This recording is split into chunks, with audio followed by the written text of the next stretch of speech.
Nosso Lar, de André Luiz, capítulo 10, No Bosque das Águas. Dado o meu interesse crescente pelos processos de alimentação, Lísias convidou. Vamos ao grande reservatório da colônia. Lá observará coisas interessantes. Verá que a água é quase tudo em nossa estância de trânsito. Curiosíssimo, acompanhei o enfermeiro sem vacilar. Chegados a extenso ângulo da praça, o generoso amigo acrescentou: esperemos o aeróbus. Aeróbus, ele diz que é um ônibus que se move por magnetismo, né? Ele flutua rente ao solo. Mal me refazia da surpresa quando surgiu grande carro suspenso do solo a uma altura de 5 metros mais ou menos e repleto de passageiros. Ao descer até nós, como um elevador terrestre, o examinei com atenção. Não era máquina conhecida na Terra. Constituída de material muito flexível, tinha enorme comprimento, parecendo ligada a fios invisíveis, em virtude do grande número de antenas no todo. Mais tarde, confirmei minhas suposições visitando as grandes oficinas do Serviço de Trânsito e Transporte. Lísias não me deu tempo a perguntas. Aboletados convenientemente no recinto confortável, seguimos silenciosos. Experimentava a timidez natural do homem desambientado entre desconhecidos. A velocidade era tanta que não permitia fixar os detalhes das construções escalonadas do extenso percurso. A distância não era pequena, porque só depois de 40 minutos, incluindo ligeiras paradas de 3 a 3 quilômetros, Lísias me convidou a descer, sorridente e calmo. O panorama de belezas sublimes me deslumbrou. O bosque em floração maravilhosa embalsamava o vento fresco de inebriante perfume. Tudo em prodígio de cores e luzes cariciosas, entre margens bordadas de grama viçosa, toda esmaltada de flores azuis, deslizava um rio de grandes proporções. A corrente rolava tranquila, mas tão cristalina que parecia tonalizada em matiz celeste, em vista dos reflexos do firmamento. Estradas largas cortavam a verdura da paisagem. Plantadas a espaços regulares, árvores frondosas ofereciam sombra amiga, à maneira de pousos deliciosos na claridade do sol confortador. Bancos de caprichosos formatos convidavam ao descanso. Lísias, notando o meu deslumbramento, explicou: estamos no Bosque das Águas. Temos aqui uma das mais belas regiões de nosso lar. Trata-se de um dos locais prediletos para a excursão de amantes, que aqui vêm tecer as mais lindas promessas de amor e fidelidade para as experiências da terra. A observação dava oportunidade de considerações muito interessantes. Mas Lísias não me deixou fazer perguntas nesse particular. Indicando um edifício de enorme proporções, esclareceu: ali é o grande reservatório da colônia.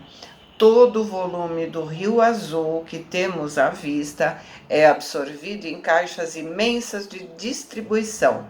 As águas que servem a todas as atividades da colônia partem daqui.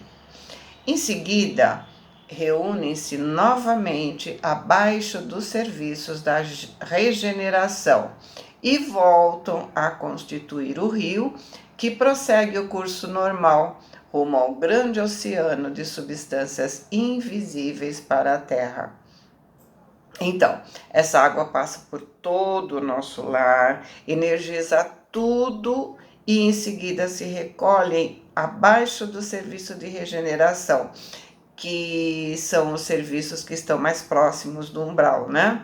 E voltam a formar um rio novamente, que prossegue o curso normal em direção do oceano de substâncias invisíveis para a Terra e vindo para para a Terra, trazendo as suas energias. E aí ele não explicou, né, como essas energias vêm, se é através da chuva ou do ar que a gente respira, provavelmente dos dois, né? Porque a chuva alimenta a terra, alimenta a nossa vegetação, nosso alimento, né? E o ar que respiramos, né, nos alimenta dioturnamente, né? Percebendo a minha indagação íntima, acrescentou: com efeito, a água aqui tem outra densidade, muito mais tênue, pura, quase fluídica. Notando as magníficas construções que me fronteavam, interroguei: a que ministério está afeto o serviço de distribuição? Elísias esclareceu: imagine que este é um dos raros serviços materiais do Ministério da União Divina. Que diz? Perguntei, ignorando como conciliar uma e outra coisa. O visitador sorriu e disse: na Terra, quase ninguém cogita seriamente de conhecer a importância da água, mas em nosso lar, os conhecimentos são outros. Então, aqui na Terra, além da gente ignorar os benefícios da água, né, nós a maltratamos. E por ignorarmos os seus benefícios, não a utilizamos como alimentação nem como remédio. Podemos sobreviver alguns dias sem alimento, a gente sabe disso, né? Mas sem água não. Mas não nos lembramos disso nunca, né? Podemos energizar um copo de água ou uma garrafinha quando a gente faz o nosso evangelho no lar. Podemos energizar através da oração toda a água que está ao nosso dispor para fazer o nosso alimento, para o nosso banho. Que esse banho, né, não lave somente as impurezas do corpo, mas também as energias impuras, né? Mas a gente não faz. Nos círculos religiosos do planeta, ensinam que o Senhor criou as águas. Ora, é lógico que todo serviço criado precisa de energias e braços para ser convenientemente mantido. Nessa cidade espiritual, aprendemos a agradecer ao Pai e aos seus divinos colaboradores semelhante dádiva. Conhecendo-a mais intimamente, sabemos que a água é veículo dos mais poderosos paros fluidos de qualquer natureza. Aqui, ela é empregada principalmente como alimento e remédio. E aqui na Terra, né, também devemos passar a ver a água como ela é, alimento e remédio, né? Há repartições no Ministério do Auxílio absolutamente consagradas à manipulação de água pura, com certos princípios suscetíveis de serem captados na luz do sol e no magnetismo espiritual. Então, lembrando que é assim que o Dr. Bá faz os florais, colocando as flores numa cuba de água nascente para energizar na luz solar. E até hoje são feitos dessa forma. Continuando, né? Na maioria das regiões da extensa colônia, o sistema de alimentação tem aí suas bases. Porém, acontece que só os ministros da União Divina são detentores do maior padrão de espiritualidade superior entre nós, e cabe a eles a magnetização geral das águas do Rio Azul, a fim de que sirvam a todos os habitantes de nosso lar, com a pureza imprescindível. Eles fazem o serviço inicial de limpeza e os institutos realizam trabalhos específicos no suprimento de substâncias alimentares e curativas. Quando os diversos fios da corrente se reúnem de novo ponto distante, oposto a esse bosque, o rio se ausenta de nossa zona, conduzindo ao seu seio nossas qualidades espirituais. Eu estava embevecido com as explicações e objetei. No planeta, jamais recebi elucidações dessa natureza. Então, nós não podemos dizer isso, né? André está nos esclarecendo. E como eu acabei de falar, né? A gente já está vendo isso através dos florais de Bach. Não só os florais de Bach, mas todos os florais. Eu estou dizendo Bach porque foi o primeiro, né? E Lísias disse: o homem é desatento há muitos séculos. O mar equilibra sua moradia planetária. O elemento aquoso fornece o seu corpo físico. A chuva dá o pão. O rio organiza sua cidade. A presença da água oferece a bênção do lar e do serviço. Entretanto, ele sempre se julga o absoluto dominador do mundo, esquecendo que é filho do Altíssimo, antes de qualquer consideração. Então, os espíritos nos contam que quando desencarnamos, somos levados para o mar, até a praia, para receber as energias, para se alimentar e poder viajar. Os espíritos levam em desdobramento as pessoas doentes para a praia, para receber energias para o seu refazimento. A gente já viu isso em várias obras, né? Quem mora em cidades praianas deve se sentir abençoado, e muitos não reconhecem, não dão o menor valor, não agradecem, não caminham pela praia para se energizar.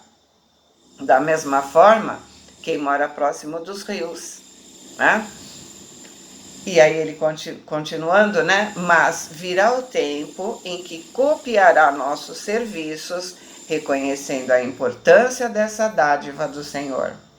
Compreenderá então que a água, como fluido criador, absorve em cada lar as características mentais de seus moradores. A água no mundo, meu amigo, não somente carrega os resíduos do corpo, mas também as expressões de nossa vida mental.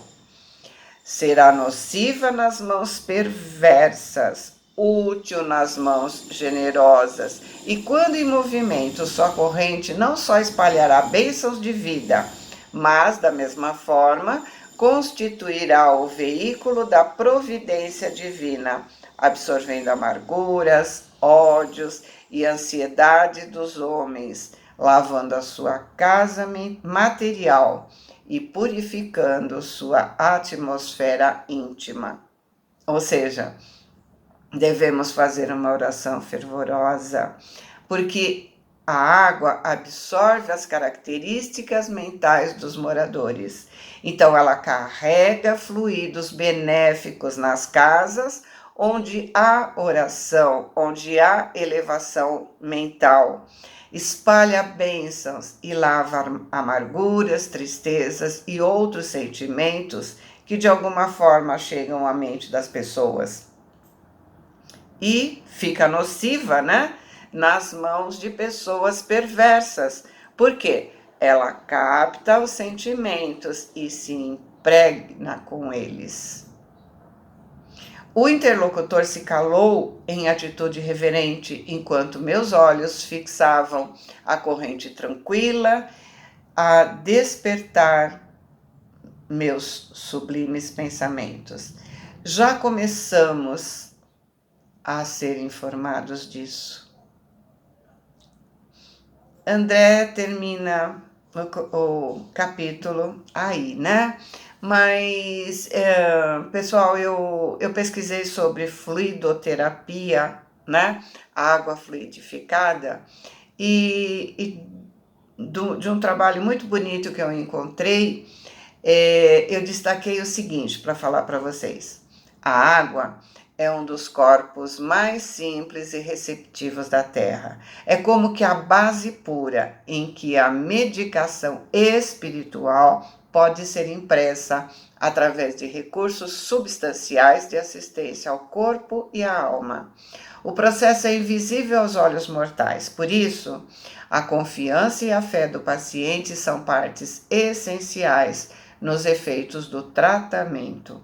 A água é um ótimo condutor de força eletromagnética e absorverá os fluidos sobre ela projetados, os conservará e os transmitirá ao organismo doente, quando ingerida. Água fluidificada expande os átomos físicos, ocasionando a entrada de átomos espirituais ainda. A água fluidificada expande os átomos físicos, ocasionando a entrada de átomos espirituais ainda desconhecidos e que servem para ajudar na nossa cura. Estudo científico realizado pelo pesquisador Masaru Emoto, eles mostram, né, nesse trabalho, fotos, mostram dados, né? E ele fala assim: vejamos a seguir o estudo científico de um pesquisador japonês sobre a influência da água nos nossos pensamentos, vibrações, sentimentos, palavras, ideias e músicas. Durante 12 anos, o pesquisador japonês Masaharu Emoto e sua equipe cristalizaram e fotografaram moléculas de água das mais variadas partes do mundo. As amostras foram retiradas de rios, lagos, chuva, neve e submetidas às vibrações de pensamentos, sentimentos, palavras, ideias e músicas. Foi possível registrar em imagens a reação das moléculas de água a esses estímulos. Pode-se observar desses desenhos maravilhosos, esculpidos como se fossem joias na estrutura molecular da água, até a não formação dos desenhos geométricos, quando a vibração escolhida foi desagregadora. Som de uma oração. Emoto colocou água entre dois alto-falantes que emitiam o som de uma oração e, após algum tempo, congelou a água e fotografou os cristais que se formaram. Parece uma joia. Podemos escolher qual molécula nós queremos que exista no planeta e em nós: a molécula do amor ou a molécula da destruição? Afinal, é importante lembrar que a constituição do nosso corpo, assim como a do planeta Terra, é 70% de água. Imaginem a energia dessas maravilhosas joias percorrendo o nosso sangue. Afinal, se acontece fora do nosso corpo, e se o nosso corpo tem 70% de água, ocorrerá dentro dele também, cada vez que agimos com amor e retidão. Mas não podemos esquecer que o inverso também ocorrerá cada vez que errarmos. Assim, podemos perceber o porquê de tanta destruição dentro e fora de nós. O porquê de tanta energia má e destrutiva, tantas doenças. Tudo começa a partir de nós. E se quisermos, tudo acabará a partir de nós também. Se agirmos com amor, verdade, retidão, paz e não violência, conseguiremos reestruturar nossa vida e, consequentemente, o mundo estará salvo. O material, né, dessa pesquisa tem como referência o artigo que foi publicado na Revista Cristã de Espiritismo, na edição 37. E aí também nós temos um pouquinho de experiências realizadas pela Uniespírito. Uniespírito é a universidade que o Dr. Sérgio Felipe de Oliveira, né, é a Universidade do Espírito de São Paulo. Então, o Dr. Sérgio Felipe encaminhou galões de água para análise nos laboratórios da USP. Depois de analisados, um desses galões recebeu uma energização por imposição de mãos, e outro galão da mesma água não recebeu nenhum tipo de tratamento nesse sentido. Depois, ele enviou esses galões novamente para análise, agora nos laboratórios da Sabesp. A água magnetizada apresentou menor condutividade elétrica. Condutividade indica a facilidade com a qual um material é capaz de conduzir corrente elétrica. Quanto maior, mais dissipação de energia. Quanto menor, maior retenção de energia. Havendo menor condutividade elétrica, os elementos magnéticos ficam mais facilmente retidos naquela água. Isso quer dizer que, com a diminuição da condutividade elétrica, aumentou a capacidade da água reter energias magnéticas. Dessa forma, a água pode ficar impregnada do elemento espiritual de cunho magnético que irá ser absorvido pelo organismo das pessoas. Conclusão: no processo de fluidificação da água, ocorrem alterações de características físicas da água, ajustando-a para um melhor efeito dos fluidos medicamentos adicionados pelos espíritos. Para cada paciente, o fluido medicamentoso será específico não só com sua enfermidade física, mas também com as suas necessidades espirituais, as necessidades espirituais de cada um.